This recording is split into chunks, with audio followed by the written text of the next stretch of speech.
Bismillahirrahmanirrahim. Welcome to subjective and objective part of MKH 501 for fall 2025. Objective में 4 questions available थे without any choice, जिसमें सबसे पहला question ये था कि हमारे पास एक मैट्रिक्स गिवन था, हमने फर्स्ट रो के माइनर्स कैलकुलेट करने थे और फिर उन्हीं माइनर्स की मदद से हमने डिटर्मिनेंट कैलकुलेट करना था। इसका मेथड ये है कि अगर आपने माइनर 1 1 कैलकुलेट करना है तो उसके लिए आप क्या करते हैं, इसके कॉलम और रो को इग्नोर कर देते हैं, बाकी तमाम चीज़ों का डिटर्मिनेंट लिख देते हैं। तो ये इसका माइनर होता है। इस तरह सेकंड वैल्यू का माइनर और थर्ड वैल्यू का माइनर, तीनों वैल्यूज़ के माइनर कैलकुलेट करने थे। डिटर्मिनेंट कैलकुलेट करने के लिए क्या करना था, -1 रेज टू पावर 1+1, यानी पहले वैल्यू प्लस हो जानी थी, इसके अंदर a11 की वैल्यू आ जानी थी और यहाँ पे माइनर की वैल्यू आ जानी थी। ठीक है, इसके बाद हमारे पास माइनस का साइन आना था जहाँ पे a12 की वैल्यू आ जानी थी और -12 की वैल्यू आ जानी थी, और उसके बाद प्लस का साइन जहाँ पे -13 की वैल्यू और साथ में एलिमेंट वही वाला आना था जिस एलिमेंट का ये माइनर है। तो इस तरह से हमने इसका माइनर कैलकुलेट करना था। उसके बाद नेक्स्ट हमारे पास जो क्वेश्चन था उसके अंदर हमने डिटरमिन करना था कि एस पैरामीटर की क्या वैल्यू होगी फॉर यूनिक सोल्यूशन।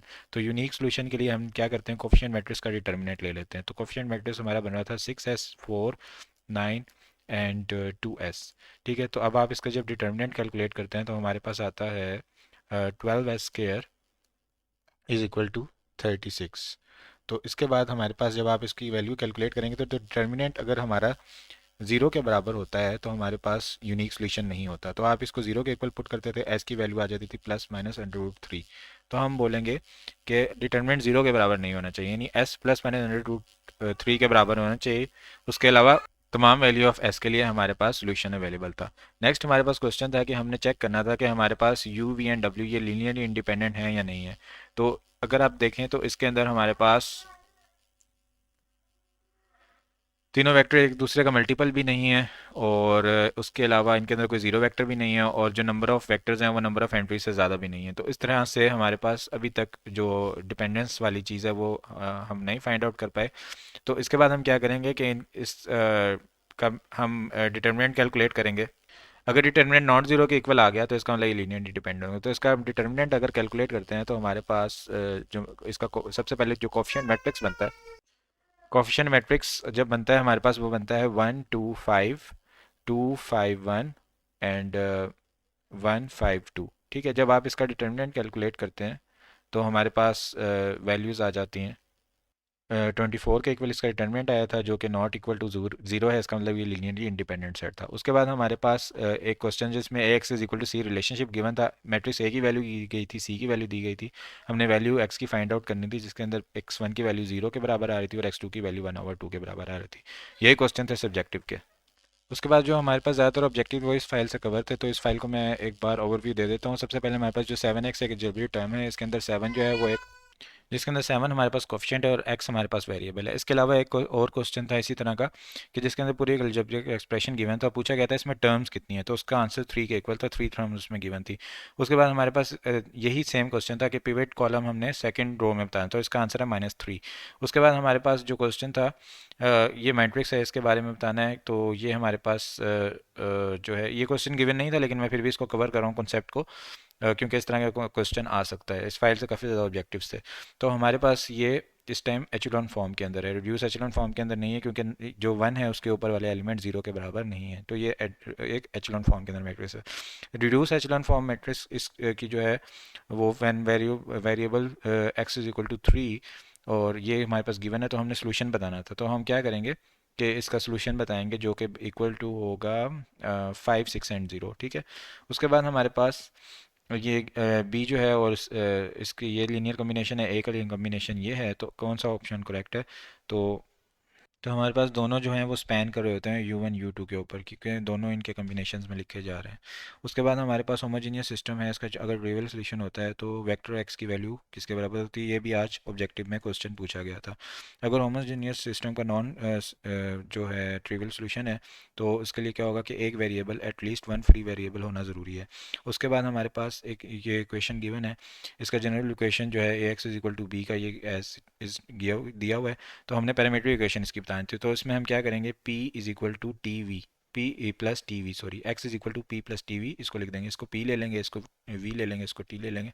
तो हमारे पास ये इसकी जो है पैरामीट्रिक इक्वेशन बनेगी। अगर हमारे पास T x is equal to Z only solution है तो लीनियर ट्रांसफॉर्मेशन के लिए क्या होगा कि सिर्फ अगर एक ही सोल्यूशन होता है तो ये हमारे पास 1 to 1 होती है, यूनिकनेस इसके अंदर आ जाती है।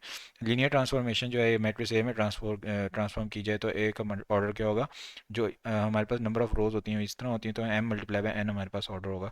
उसके बाद हमारे पास अगर ये A is equal to A transpose है तो इसको हम क्या कहते हैं, इसको हम सिमेट्रिक मैट्रिक्स कहते हैं। उसके बाद हमारे पास अगर ए इन्वर्टिबल मैट्रिक्स है तो कौन सी चीज़ ट्रू है, तो इसके अंदर हमारे पास क्या होता है कि ए इनवर्स का इन्वर्स उसके ए के बराबर होता है। ठीक है, अगर हमारे पास डिटर्म ए की वैल्यू ये है तो इसका डिटर्मिनेंट किसके इक्वल होगा, तो वो हम क्या कर सकते हैं, 4 मल्टीप्लाई बाई 3 12 और माइनस करेंगे 5 तो 12 प्लस माइनस जो है वो प्लस हो जाएगा, तो ये बन जाएगा 17 के इक्वल इसका डिटर्मिनेंट।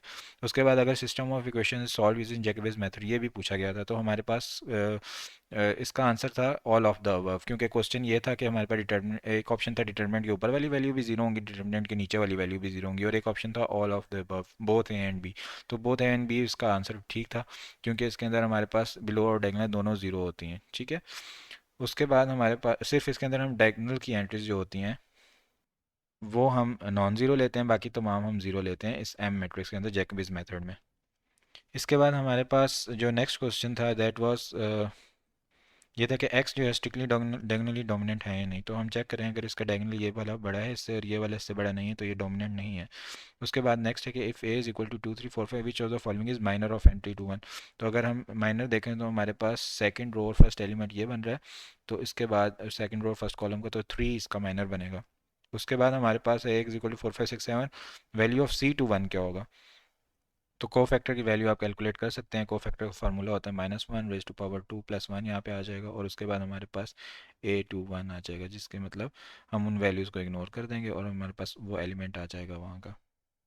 अच्छा, को फैक्टर में एलिमेंट नहीं आता, को फैक्टर में सिर्फ हमारे पास साइन आता है और उस माइनर की वैल्यू आती है। उसके बाद डिटर्मिनेंट ऑफ द मैट्रिक्स अगर -1 है, और क्वेश्चन ये था पेपर में कि अगर उसके अंदर रो इंटरचेंज कर दी जाए, -18 था और पूछा गया था कि अगर रो इंटरचेंज कर दी जाए तो फिर क्या होगा, तो उसका आंसर था कि 18 हो जाएगा, क्योंकि रो इंटरचेंज से जो साइन होता है वो चेंज हो जाता है। अगर हमारे पास एक मैट्रिक्स है ए और उसके बारे में क्या ट्रू है, इसका डिटर्मिनेंट अगर हम देखें तो ये एक ट्रायंगुलर मैट्रिक्स है, इसका डिटर्मिनेंट डायगोनल के मल्टीप्लिकेशन के इक्वल होगा, तो 1 मल्टीप्लाई बाय 1 मल्टीप्लाई बाय 2 इसका डिटर्मिनेंट जो बनेगा वो 2 के इक्वल बनेगा।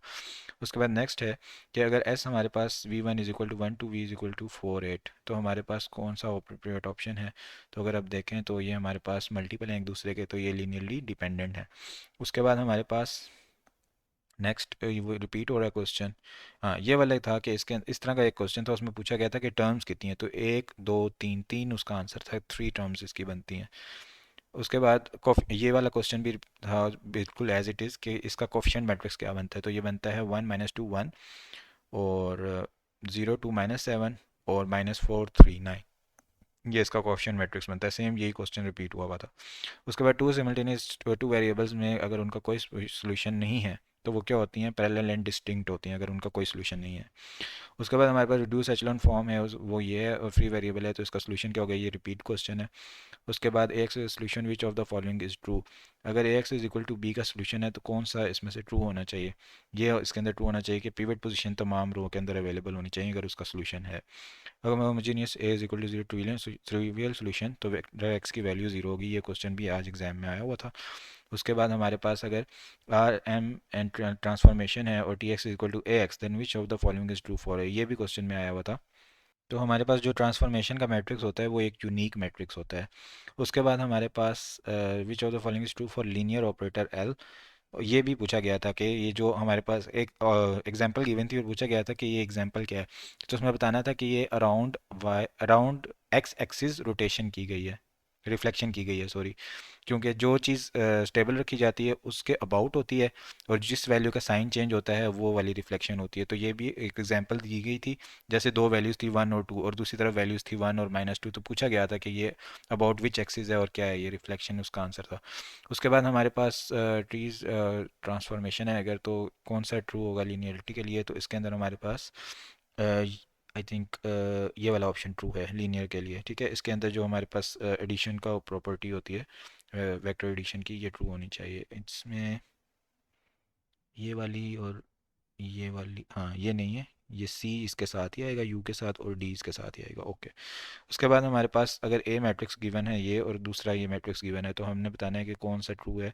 तो ये बेसिकली इक्वल मैट्रिक्स हैं, 2+2 4 होता है और ये 3 होता है। तो इस तरह का भी क्वेश्चन एक आया हुआ था जिसमें मैट्रिक्स को कंपेयर करना था। What is the maximum possible number जो होते हैं 6x6 मैट्रिक्स में, जितने हमारे पास रोज होती हैं उतने मैक्सिमम पिवट हो सकते हैं, तो 6 इसका आंसर है। उसके बाद हमारे पास एक मैट्रिक्स गिवन, दो मैट्रिक्स गिवन थे, इसके अंदर ब्लॉक मैट्रिक्स थे। एक के अंदर वैल्यू थी ई और डी, एक के अंदर वैल्यू थी एफ और जी। तो इन दोनों का प्लस बताना था कि क्या होगा।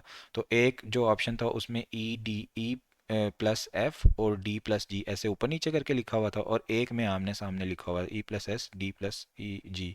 तो ये वाला आंसर करेक्ट था क्योंकि ऑर्डर सेम होता है एडिशन के बाद भी जो पहले ऑर्डर होता है। तो ये एक क्वेश्चन हुआ था वहाँ पर अवेलेबल। अच्छा, अब यहाँ पर हमारे पास एक मैट्रिक्स है, इसके बारे में बताना है कि अगर ये स्क्वायर है और नीचे वाला ये, तो ये कि हमारे पास क्या है, ब्लॉक अपर ट्रायंगुलर मैट्रिक्स होता है। ठीक है। उसके बाद हमारे पास एक मैट्रिक्स है, अगर इसको लोअर अपर ट्रायंगुलर मैट्रिक्स में फैक्टराइज कर दिया जाए तो इसको एलयू डिकम्पोजिशन बोलते हैं। उसके बाद 2 3 4 5 है, तो कौन सा इसका माइनर होगा, तो 2 1, 2 रो और फर्स्ट कॉलम 3 इसका होगा। ये रिपीट क्वेश्चन है। उसके बाद हमारे पास which of the following is true for the coefficient matrix in Cramer's rule. Cramer's rule के अंदर जो कोफिशिएंट मैट्रिक्स होता है वो इन्वर्टिबल होना चाहिए। ठीक है। उसके बाद अगर W सबस्पेस है वेक्टर V की, तो ये इसके लिए क्या ट्रू नहीं होगा, तो इसको क्लोज्ड होना चाहिए, यहाँ पे मे नॉट वाला ऑप्शन नहीं होना चाहिए। तो ये वाली चीज़ इसके लिए ट्रू नहीं होगी, कंपलसरी है ये इसके लिए चीज़। अच्छा, अब हमारे पास एक सेट V 0 1 2 3 है, तो किस इसके लिए क्या ट्रू होगा, तो ये हमने बताना है। तो हमारे पास ये कम्यूटेटिव है कि जब हम कोई भी ऑपरेशन को प्लस करते हैं और फिर दोबारा आगे पीछे रख के प्लस करते हैं तो ये इसके कम्यूटेटिव प्रॉपर्टी अप्लाई होती है। एडिशन के अंदर ये क्लोज नहीं है क्योंकि 1+3 4 आता है, 4 इसके अंदर अवेलेबल नहीं है। वेक्टर स्पेस भी हम इसको ऐसे नहीं कह सकते। एडिटिव इन्वर्स भी इसके अंदर, जैसे 1 है -1 इसमें अवेलेबल नहीं है, 2 है -2 नहीं है, तो ये सारी चीज़ें इसमें हम नहीं कह सकते हैं। उसके बाद हमारे पास लीनियरली इंडिपेंडेंट ये होंगे जब तमाम वेट्स की वैल्यू 0 के इक्वल होंगी। और ये दोबारा रिपीट क्वेश्चन है, ये भी रिपीट क्वेश्चन है, और ये भी रिपीट क्वेश्चन है, ये भी रिपीट क्वेश्चन है, ये भी क्वेश्चन रिपीट है, ये क्वेश्चन भी रिपीट है, ये क्वेश्चन भी हमारा पहले कवर कर चुके हैं हम, ये क्वेश्चन भी हम कवर कर चुके हैं, ये भी। तो यही बेसिकली हमारे पास इंपॉर्टेंट ऑब्जेक्टिव एंड सब्जेक्टिव है for MTH 501। I hope so कि ये वीडियो आपके लिए हेल्पफुल होगी और आपका पेपर बहुत अच्छा होगा। Best of luck for your exam. Thank you so much. Take care. अल्लाह हाफिज़।